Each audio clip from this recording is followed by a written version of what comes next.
2012 2012. ma nekk député xam nga ne naa leen maa ngi fa depuis 12 ans. même un peu plus parce que c'est vrai 2012 2026 ça fait même 14 ans quasiment. oui ñu nekk député ñu fal ma tamit ma nekk membre du bureau de l'Assemblée. ay banque ñëw Assemblée nationale. lebal leen xaalis. lebal ñu xaalis. loolu chaque début de mandat day am. ñu ñëw rek man dama ñëw dugg ci Assemblée nag ci hall bi rek ma gis benn table ñu bind CBAO. ma gis beneen table ñu bind xaw ma BICIS xaw ma leen ma ne waaye yi lan la ñu ne dañuy lebal député xaalis ma leen xaalis ma leen xaalis am na solo ma ñëw je me renseigne ñu ne député simple da ngay am 30 millions mais soo nekkee membre du bureau dañ lay yokkalaat beneen 30 millions ma ne bon ñu ne waaw j'ai pris 50 millions kii sànq mi ngi wax suma waxu wóoyul bu góor yi Jean-Paul Diaz ba tey këram laa dëkk fa laa juddoo fa laa yaroo fa laa màggee su ma doom yi fa la ñu dëkk du ma joxe dépense du ma fay ndox du ma fay courant moi j'ai pas de charge.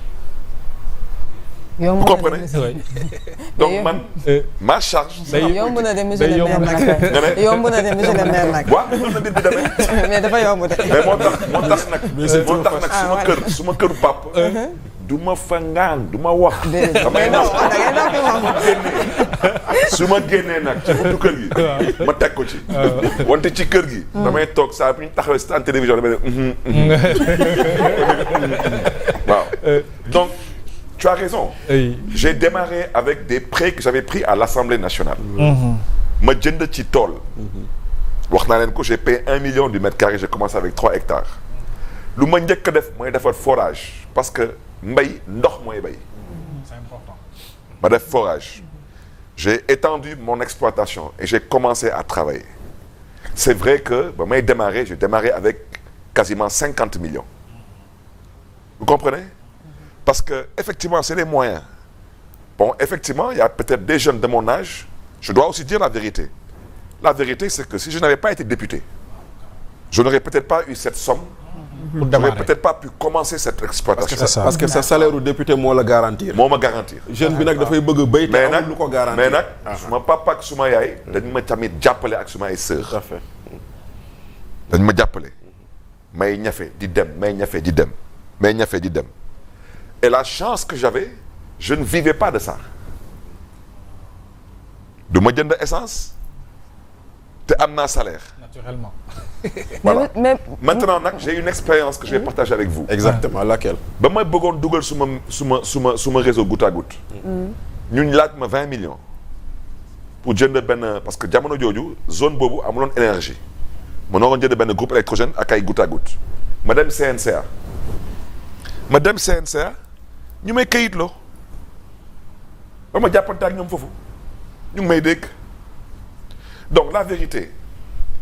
je n'aime pas le dire comme ça mais su nekkee CNCA ay borom tur rek lay lebal xaalis mooy da ngay doon diw mais si tu es le petit agriculteur même pour nga am financement pour jënd benn moto pompe mënul nekk y a un problème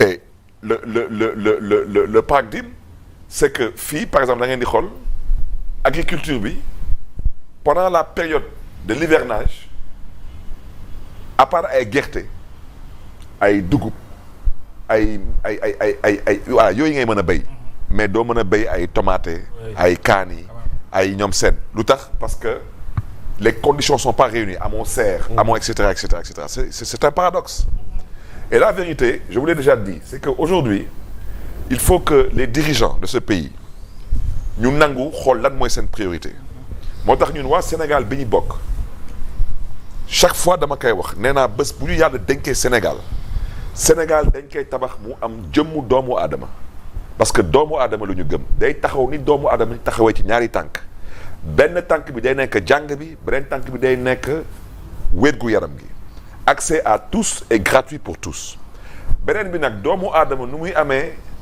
un cœur mooy xol un cerveau mooy xel des reins mooy rognon un foie des poumons mooy 5 organes vitaux yooyu ñun noonu la ñuy amee 5 politiques sectorielles clés mooy mbay mi napp bi sàmm bi lii di artisanat ak culture parce que le président Senghor disait que la culture est au début et à la fin de tout développement. Oui. Et fu may daanelee mooy l'industrie. Très important loolu nag moom gis ngeen industrie oui. mooy indi koom-koom industrie mooy indi ay xëy.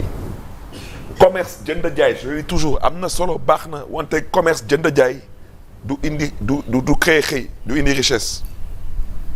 vous comprenez aujourd'hui tey aliment mën na am benn boutique am dem jënd marchandise am ñoo indi teg jaay gën a bénéfice am c'est un cycle qui tourne. Parce que même marchandise bu muy jënd c'est de la marchandise en grande partie importée. Oui.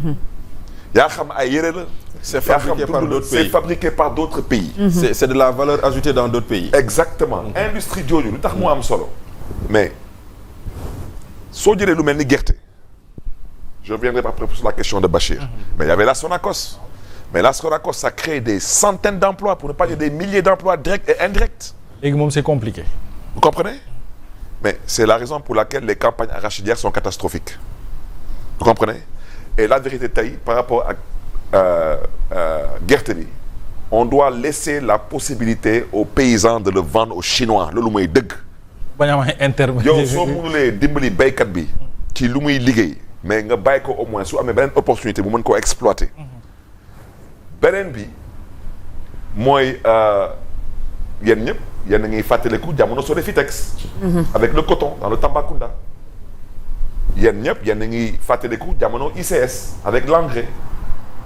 donc il faut qu'on ramène l'industrie ñu dekkalaat industrie bi dundalaat industrie bi dafa am solo te fu may daanale doomu aadama nu muy amee ñaari loxo mooy pour am équilibre mën a daw mën a dox et cetera bañ a daanu c'est comme ça que nous allons avoir une main qui sera le sport et la jeunesse on y croit fortement parce que 50% de la population sénégalaise a moins de 19 ans. 3 Sénégalais sur 4 ont moins de 35 ans. 75% de la population a moins de 35 ans. Donc, le sport est un vecteur de développement. beneen loxo bi mooy doon la diplomatie. ñun nu ñu dal tey ñun nu ñu dal. ci Coupe d'Afrique bi. Même pas ci Coupe d'Afrique bi parce que cuune weesuwul pour ne pas dire yambar weesuwul nguur bu doon dem di compétir benn compétition continentale ñu jàpp sa ay supporters mënoo leen libérer yambar weesuwul loolu. mais Bachir mbir bi te xam nga diplomatie bi. mi ngi viral de nee nañ ni Abbas Fall ak Pastef def mi ngi viral sur la toile. ah waa boor bee. ni Abbas Fall ak Pastef def Barthélémy Dias la ñu Maroc def. je vois ça partout. waa boor bee lu ñu def waa mairie de Dakar pour ne pas dire waa boor bee lu ñu def askanu Dakar moom la waa CAF def Sénégal. waaw yàlla baax na. wante du leen jik lu ñu def ni waa CAF du leen jik waa boor bee tamit lu ñu def askanu Dakar du leen jik te élection dina dellu siwaat te damay dalal seen xel élection su dellu siwaatee incha allah à midi l'élection sera pliée à Dakar. Inch'Allah.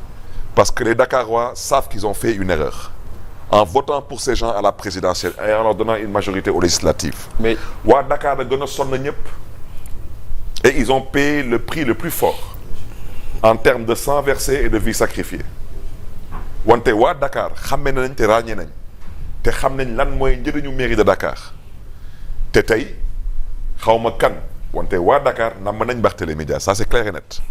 mais monsieur le maire njortoo aussi ñu def ay ndëgg sërëx